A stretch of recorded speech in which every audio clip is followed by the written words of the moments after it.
माजी पालकमंत्री सन्माननीय लक्ष्मणराव ढोबळे सर, व्यासपीठावरती उपस्थित बाळासाहेब देशमुख साहेब, देशमुख, माझ्यासोबत आलेले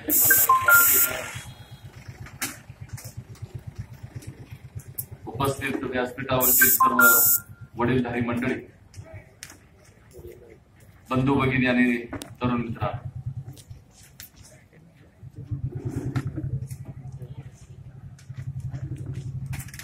खूप असलेल्या लोकसभेच्या निवडणुकीच्या प्रचारार्थानिमित्त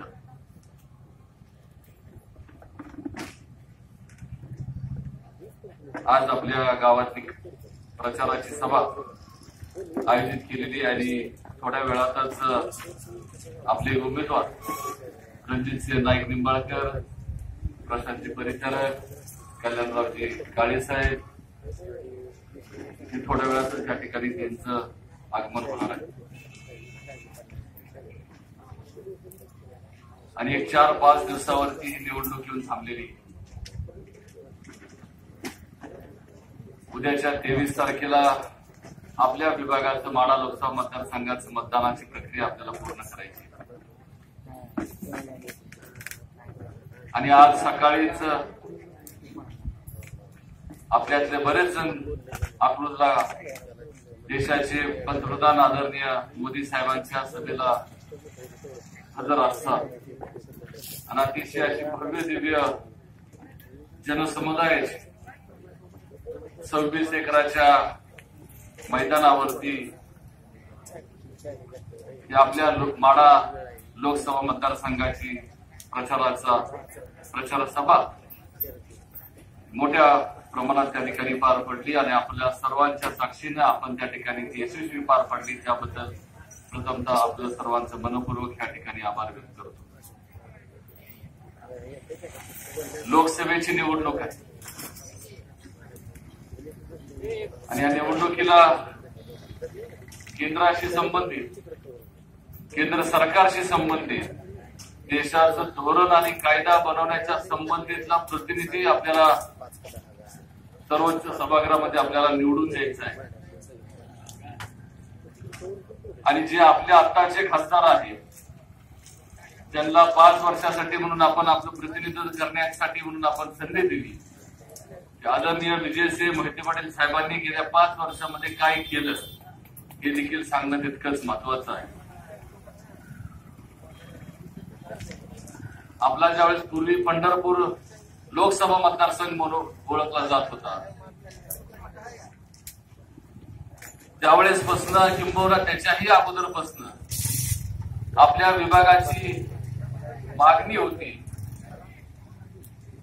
की लोणंद, फलटण, पंढरपूर ही रेल्वे झाली पाहिजे. 1931 साली इंग्रजांच्या राजवटीमध्ये बार्शी रेल कंपनी म्हणून ह्या आपल्या देशामध्ये कंपनी अस्तित्वात होती, बार्शी रेल कंपनी. त्या कंपनीनं आपल्या विभाग ह्या लोणंद, फलटण, पंढरपूरचा सर्वे केला होता आणि त्याच्यावरती देश स्वतंत्र झाल्यानंतरच्या काळामध्ये कसल्याही प्रकारची कारवाई झाली नाही. अनेक वर्षे ही आपली मागणी मांडत असताना देखील त्याच्याकडे दुर्लक्ष केलं गेलं आणि आपले नेते आदरणीय दादासाहेब खासदार झाल्यानंतर मागच्या 2 वर्षापूर्वी देशाचे रेल्वे खात्याचे मंत्री आदरणीय सुरेश प्रभू साहेब अकलूजला आले. सहकार मंत्री शंकरराव मोहिते पाटील साहेबांच्या जन्मशताब्दी महोत्सवाच्या निमित्तानं उपस्थित असताना आपण ती मागणी केली 14 जानेवारीला आणि फेब्रुवारी महिन्याच्या अर्थसंकल्पामध्ये आदरणीय सुरेश प्रभू साहेबांनी 1150 कोटी रुपयाच्या रेल्वेच्या मागणीला त्या ठिकाणी मंजुरी देण्यात आली. त्याच पद्धतीनं जेऊर असती, करमाळा तालुक्यातलं जेऊर, बीड जिल्ह्याच्या आष्टीला 1550 कोटी रुपयाच्या रेल्वेच्या मागणीला मंजुरी देण्यात आली.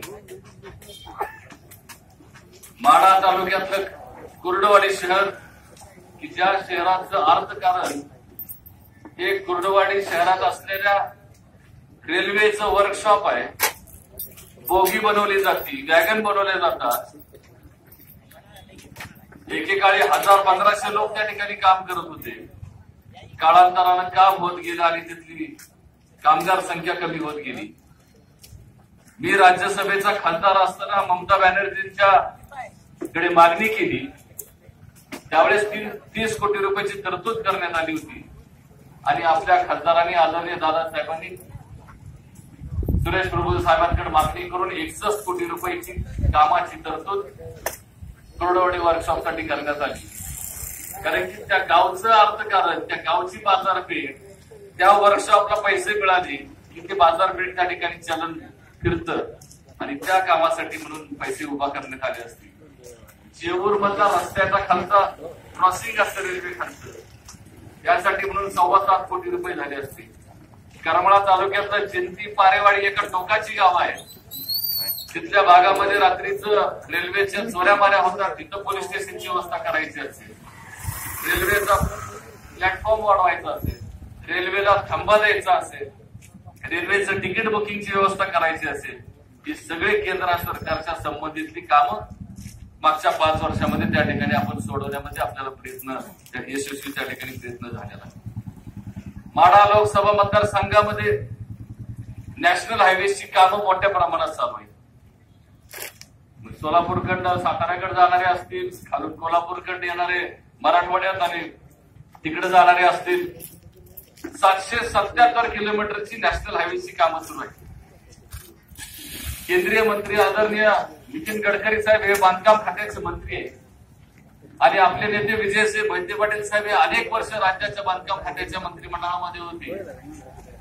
गडकरी साहेब देखील महाराष्ट्र राज्याच्या विधिमंडळामध्ये काम करत असताना गेले 25-30 वर्षाचे दोघांचे आपुलकीचे संबंध पाहिल्यानंतर 777 किलोमीटरची रस्त्याची नॅशनल हायवेची कामं आपल्या मतदारसंघातून जातात आणि त्याची किंमत 8,000 कोटी रुपये.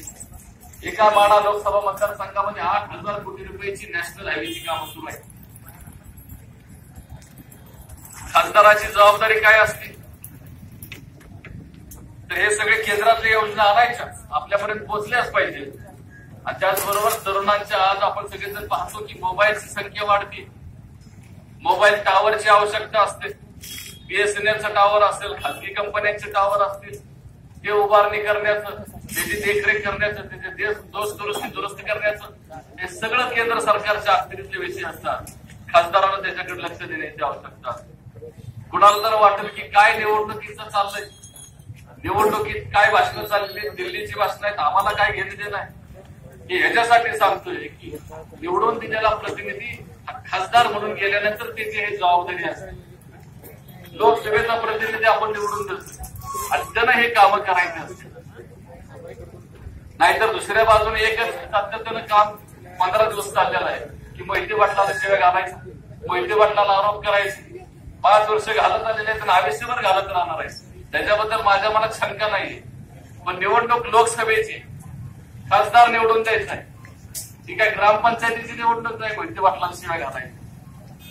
आणि त्यामुळे एकच ठेका लावलेला आहे की हे बुडवलं, ते पैसे बुडवले, ते लुटलं, ते सोडून पळून गेलोय. तुमच्या समोर उभा आहे. काही चुका झाल्या असतील, काही कमी जास्त झालं असेल, कुणाला फसवलेलं नाही, कुणाच्या जमिनीवरती खोटं कर्ज काढलेलं नाही, कुणाचा काटा मारलेला नाही किंवा कुणावरती खोटे नाटे आरोप करून त्यांचं पैसे वळवण्याचा धंदा केलेला नाही. चुका झालेले मान्य आहे, त्याला मी जबाबदार आहे. पण निवडणूक लोकसभेची, उमेदवार रणजितसिंह नाईक निंबाळकर आहेत आणि भाषणं मात्र मोहिते पाटलांवरती चाललेली. सगळं काय आहे ते मोहिते पाटलांना आरोप करायचं चाललेला आहे. असो, त्यांचं दुकानच त्याच्यावरती चालतंय. 5 वर्ष हेच करत आलेले. मी मध्यंतरी काही सकाळ सकाळी एकदा फोन लावला पत्रकार मित्रांना, म्हणलं काय फक्त आम्हीच कर्ज बुडवलंय का, आम्हीच थकबाकीदार आहे का, काय बाकीचे कोण जिल्ह्यातले थकबाकीदार नाहीत का? पत्रकार म्हटले दादा तुमचं नाव आपल्याशिवाय पेपर बी खपला जात नाही. त्यामुळं आता ठीक आहे, आता कोणाकोणाचं काय म्हटलं, बाबा तुझा पेपर खपवायसाठी माझी का आबरू काढतोय. पण आता ठीक आहे, आता ह्याच्यावरती परत भाष्य करतो 23 मे नंतर.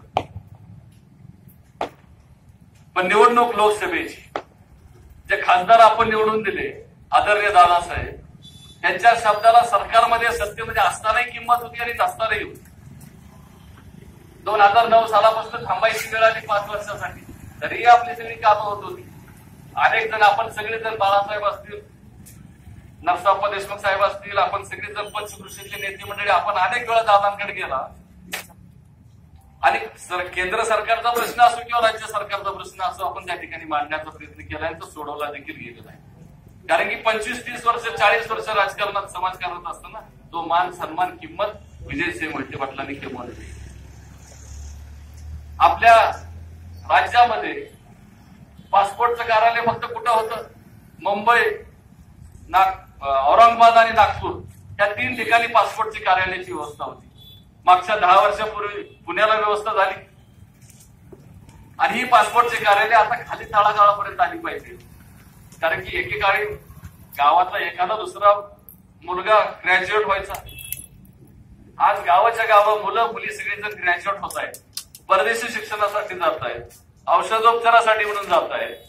मग आमचा शेतकरी सुद्धा आज शेतीत तयार झालेला माल, डाळिंब, द्राक्ष असतील किंवा केळी असतील, दुबईच्या मार्केटमध्ये, युरोपच्या मार्केटमध्ये विकण्यासाठी म्हणून आपल्याकडनं स्वतः डायरेक्ट जायला लागलेला आहे. ह्याला पासपोर्टची आवश्यकता असते.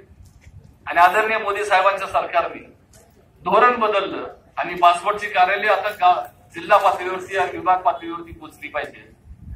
आपल्या कोल्हापूर जिल्ह्यातले ज्ञानेश्वर मुळे नावाचे एक अधिकारी, ते अमेरिकेमध्ये परराष्ट्र खात्याच्या मंत्रालयामध्ये काम करत होते.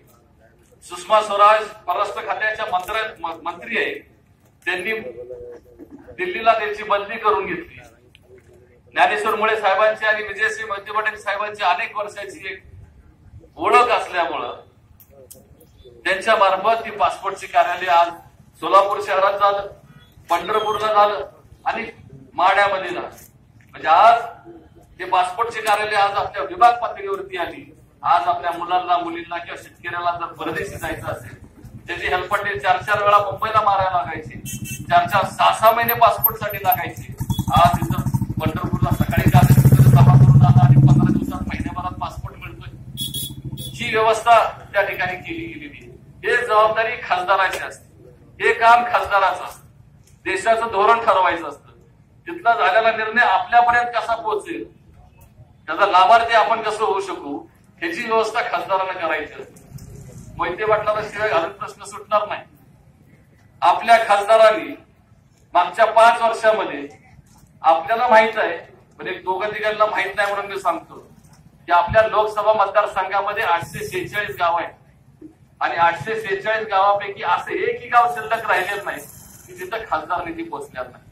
प्रत्येक गावामध्ये एक हाय मास्टर पोस्ट तर असेल, पिकअप शेड असेल, किंबहुना ज्या गावामध्ये उच्च माध्यमिक विद्यार्थी आहेत, शाळा आहे, तिथं ओपन जिम नावाची संकल्पना त्या ठिकाणी मांडली असेल.